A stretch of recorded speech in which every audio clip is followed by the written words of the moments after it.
Bonjour. Cette vidéo est consacrée à l'analyse de la partie qui a opposé Zoltan Ribli à Bachar Kouatli lors du premier championnat du monde par équipe, qui s'est disputé en 1985 à Lucerne en Suisse, au cours du match entre l'équipe de Hongrie et l'équipe de France. Donc un premier championnat du monde qui a été évidemment remporté par l'URSS et qui oppose donc d'un côté Zoltan Ribli, grand maître hongrois qui a été candidat au championnat du monde, qui a été demi-finaliste du cycle des candidats en 1983, et face à Bachar Kouatli, qui est président de la Fédération française d'échecs aujourd'hui, et qui a été le premier grand maître français à avoir obtenu ce titre par la performance, c'est-à-dire en réussissant ses normes, et qui a été le deuxième à avoir le titre officiel décerné par la FIDE après Tartakover, évidemment en mettant Alekhine de côté, qui avait un titre de grand maître officieux, celui accordé au tournoi de Saint-Pétersbourg en 1914. Voilà. Donc cette partie s'est disputée le 17 novembre 1985 au deuxième échiquier, et Ribli à les blancs et Kouatli à les noirs. Donc Ribli joue cavalier F3, cavalier F6, C4, C5, donc c'est la partie anglaise symétrique. G3, B6, Fou G2, Fou B7. Donc les noirs répondent au fianchetto du fou roi par le fianchetto du fou dame, c'est-à-dire que les deux fous de case blanche s'opposent. Petit roc, G6. KC3, Fou G7. Donc là, Kouatli choisit contre Ribli, qui est un spécialiste de la partie anglaise, de jouer le double fianchetto, donc en installant ses deux fous sur la grande diagonale, ce qui est à peu près conforme au style agressif qui caractérise le grand maître français, qui à l'époque était maître international. Donc là, c'est vrai que si les blancs ne font rien, les noirs vont égaliser facilement, donc il faut jouer D4. Donc pour ouvrir la position, hein, voilà, C prend D4, Dame prend D4. Là, si par exemple les blancs jouent cavalier prend D4, eh bien les noirs peuvent égaliser par fou prend G2, roi prend G2, petit roc, E4. Donc là, on prend le centre, dame C7, B3, et là, une partie entre Karpov et Kasparov disputée lors de leur match marathon de 1984, eh bien, avait continué, et Kasparov avait trouvé une façon d'égaliser par cavalier prend E4, cavalier prend E4, dame E5.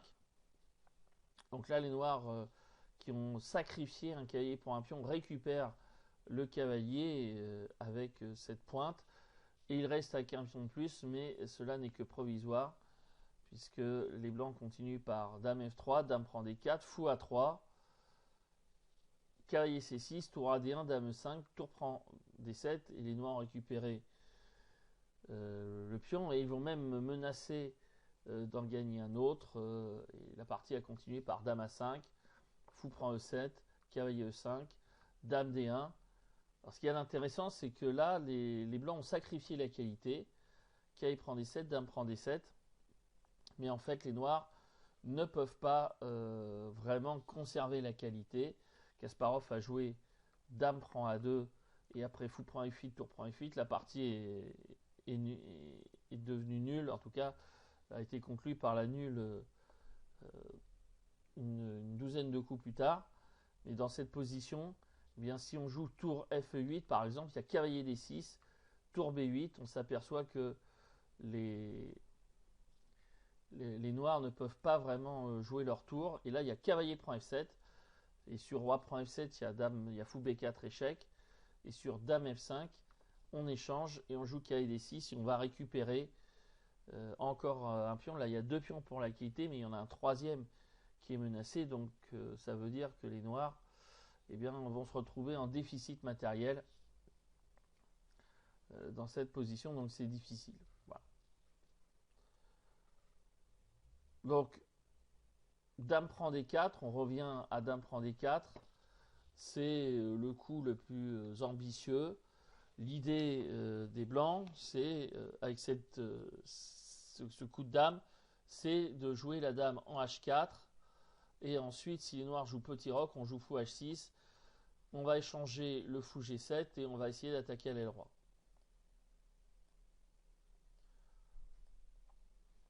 Donc là, c'est vrai que c'est le plan agressif.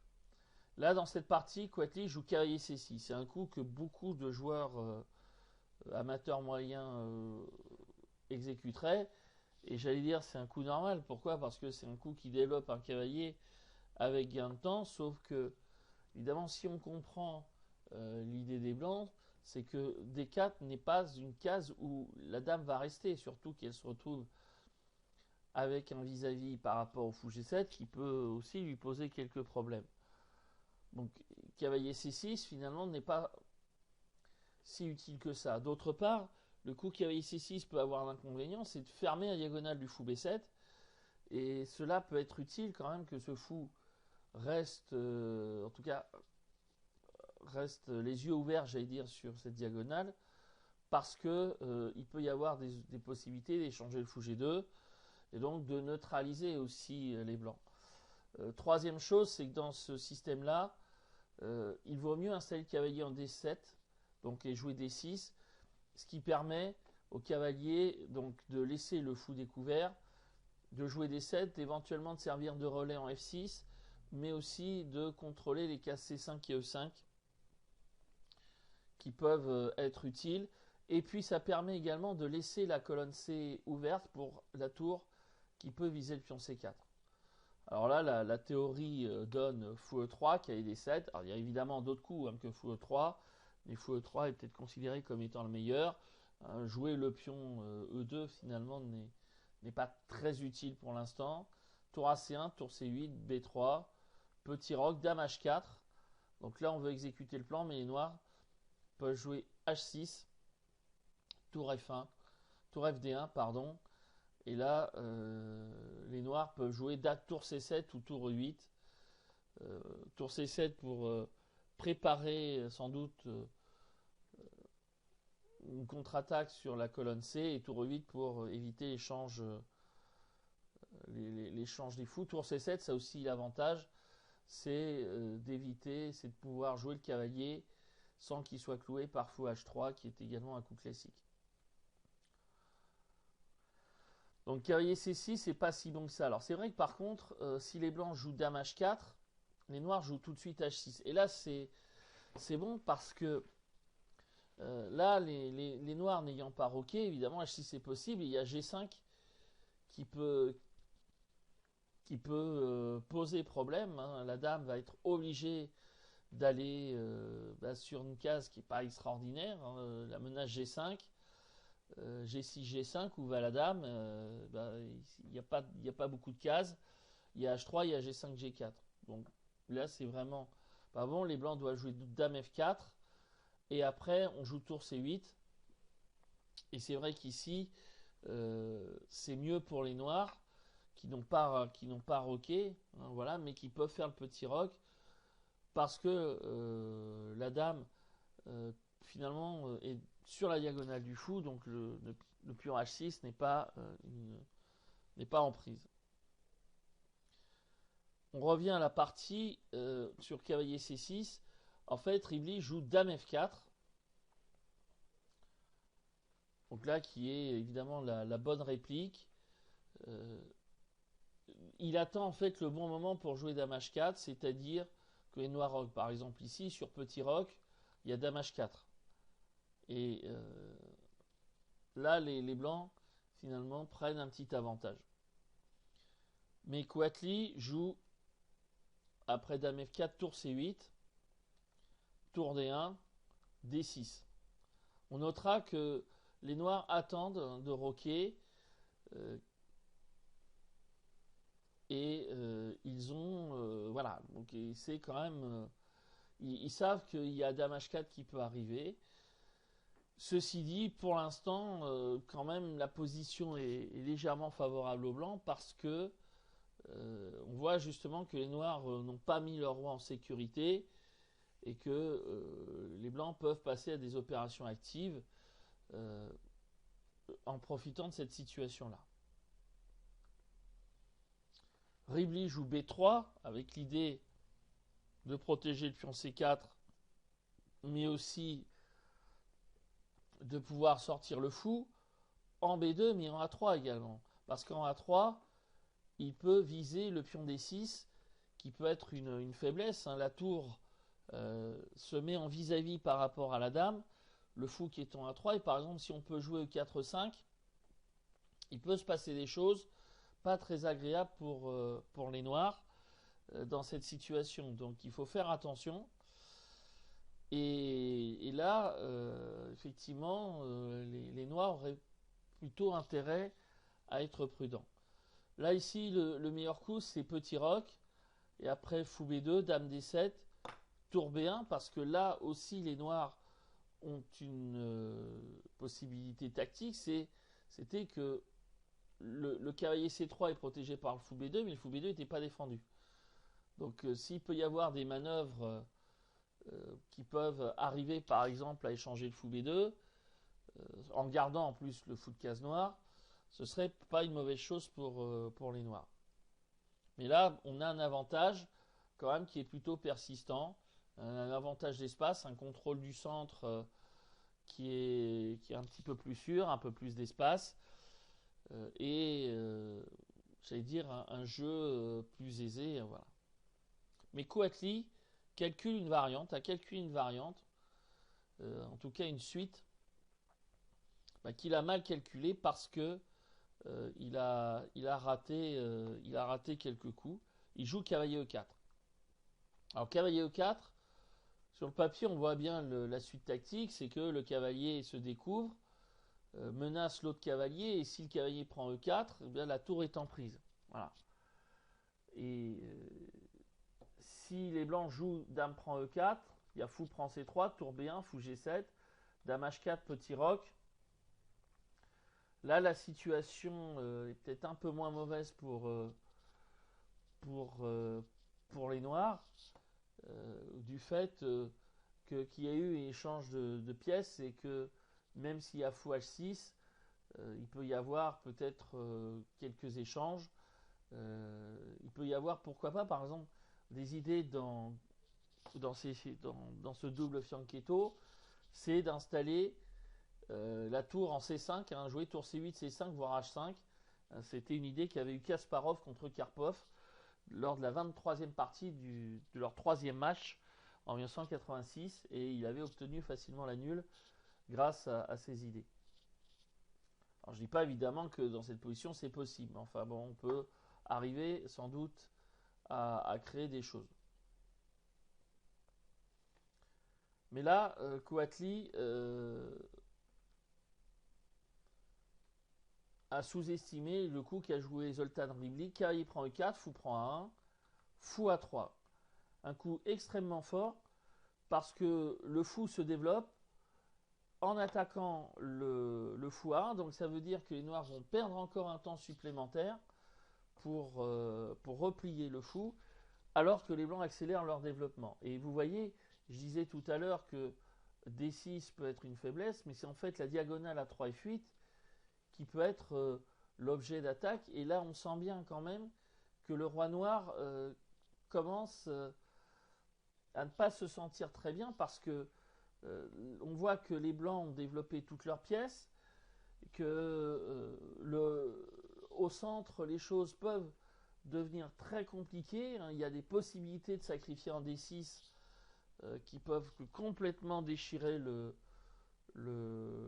roi blanc. Si on joue par exemple fou G7,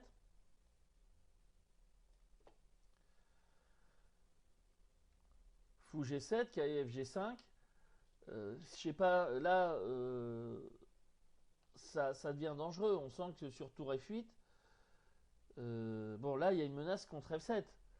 Et qu'est-ce qu'on fait ça tourne très très mal. Et c'est ce qui s'est passé d'ailleurs dans la partie.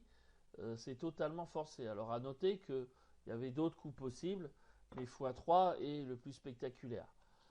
Donc fou G5, donc fou G7, qui est G5 petit roc. Et donc là, comment continuer? Sur dame H4, les noirs peuvent jouer H6, repoussant le cavalier. Et j'allais dire, là, le pire semble pour l'instant être retardé. Mais Ribley avait calculé la suite, et une suite, j'allais dire, qui se joue toute seule à partir de ce moment-là. Même s'il faut trouver, j'allais dire, un,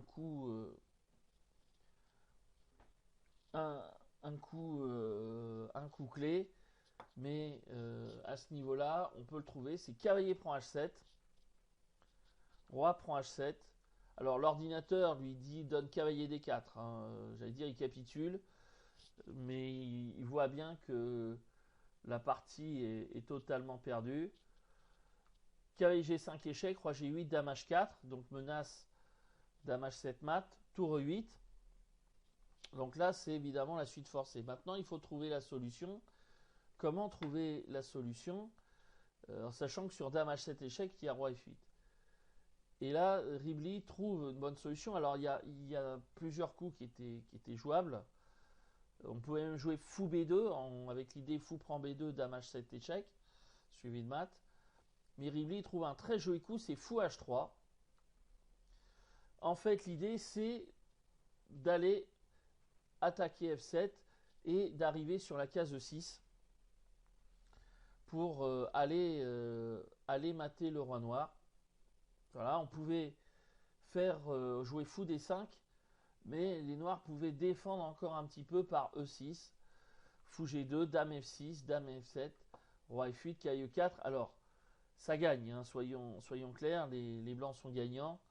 Et c'est un tantinet, j'allais dire, moi je trouve que c'est moins spectaculaire que fou H3, où là, donc, encore une fois, l'idée c'est de jouer fou E6, et après F prend E6, dame H7, roi F8, cavalier prend E6 échec. C'est l'idée. Ou alors, aussi, sur l'idée, c'est plutôt de jouer dans l'autre ordre de coups, dame H7, roi F8, cavalier E6 échec, F prend E6, fou prend E6, et il y a mat en G8, ou en F7. Donc là, il n'y a pas de défense. Il n'y a pas de défense dans cette position. Hein. Si on joue E6, donc comme avec fou D5, dame H7, roi F8, fou prend D6. Et sur cavalier E7, eh bien on joue fou prend E6, F prend E6, dame prend G6. Le cavalier est cloué, donc là il n'y a plus de parade. Roi G8, dame F7, roi H8, tour D4, et on va aller mater via H4. Donc là c'est évidemment une partie qui est rapidement perdue. Donc là, on peut dire après le 18e coup que la partie est terminée. Quwatli va continuer à jouer. Il joue roi F8. Là, les prochains coups servent à répéter la position pour gagner un petit peu de temps de réflexion et avancer plus vite vers le 40e coup. Échec. Voilà. Et là, maintenant, Ribley capture la dame. Donc là, on a quand même une position qui est gagnante hein, pour les blancs, même si les noirs peuvent évidemment continuer un petit peu avec cavalier et tour contre la dame, mais en fait c'est fini. Hein. Voilà, c'est une position qui est gagnante.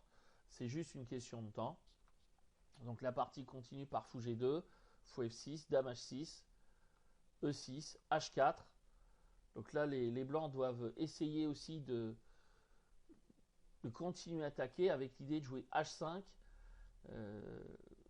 de forcer l'affaiblissement de la diagonale B1H7, essayer d'installer le fou en E4 pour mater. Donc c'est l'idée du coup D5 pour contrer. H5, fou G7, dame G5, D prend C4, tour prend D8, tour prend D8, B prend C4. Hein, sur fou prend C6, attention, qui est tentant. Évidemment, il y a le coup intermédiaire, tour prend D1 échec, roi, si on joue roi G2, fou prend C6 échec, F3, et là,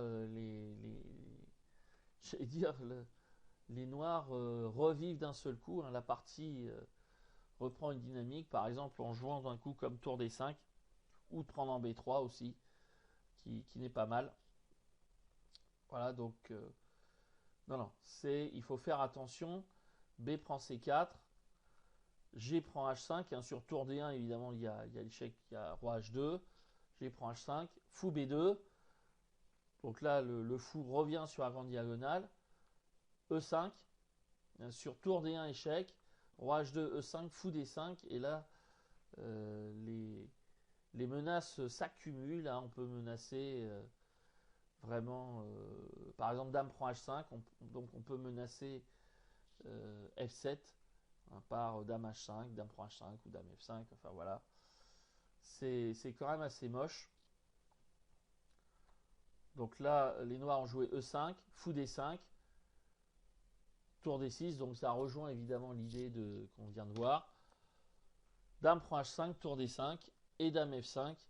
Et là, les menaces blanches sont trop nombreuses, hein, la tour en D7 doit s'en aller. Soit elle quitte la colonne D, soit elle quitte la défense de F7. Et sur tour C7, par exemple, on peut continuer par peut-être fou A3 ou d'autres coups comme ça. Pour même G4, G5, G6, par exemple, ça peut être à envisager. Ou même, j'allais dire, fou prend E5, hein, sur cavalier prend E5.